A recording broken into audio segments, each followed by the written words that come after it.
প্রিয় মানুষটা রাগ করে বসে আছে, কিছুই খায়নি। একবার শুধু ডাল দিয়ে বেগুনের এই চচ্চড়িটা বানিয়ে দিন, খেয়ে একদম ফিদা হয়ে যাবে। বিসমিল্লাহির রহমানির রহিম। আসসালামু আলাইকুম। আমি প্রথমে কড়াই দিয়ে দিয়েছি।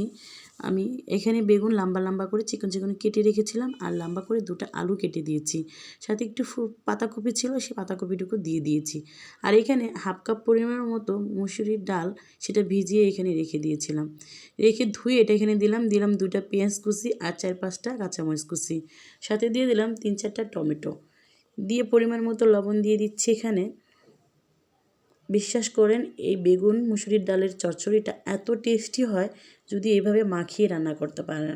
তারপর দিয়ে দিলাম 1 চা চামচ ধনিয়ার গুঁড়া, 1 চা চামচ ভাজা জিরার গুঁড়া, 1 চামচের একটু বেশি হলুদের গুঁড়া, আর 1 চামচের বেশি একটু মরিচের গুঁড়া।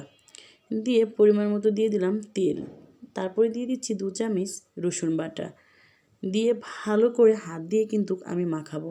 এই মাখানোর জন্যই কিন্তু এই বেগুন ডালের চচ্চড়িটা এত টেস্টি হয়। 2-3 মিনিটের মতো এরকম হাত দিয়ে চেপে চেপে আমি এটাকে সুন্দর করে একদম মাখিয়ে নিব। আর মাখিয়ে আমি 15 মিনিটের মতো ঢাকনা দিয়ে ঢেকে রেখে দেবো। তারপর এটা আমি রান্নাটা কমপ্লিট করব। দেখেন, ঠিক এইভাবে মাখিয়ে নেবেন। মাখানোর কারণে সবগুলো একদম নেতে গেছে, যাকে বলে নরম হয়ে গেছে। এখন আমি ঢাকনা দিয়ে ঢেকে 15 মিনিট রেখে দেবো। 15 মিনিট পর চুলার পরে দিয়ে দিয়েছি। দিয়ে এখন ওই ঢাকনা দিয়ে ঢেকে পানিটা শুকিয়ে নেব একটু নাড়াচাড়া করে।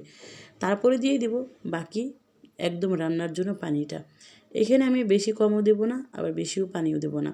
একদম ঠিক এভাবে আমি দেব। দিয়ে ঢাকনা দিয়ে ঢেকে 2-3 মিনিট ভালো করে রান্না করে এই পানিটা শুকিয়ে নেব। এইখানে আবার বড়সড় একটা বোয়াল মাছও দেখা দিল।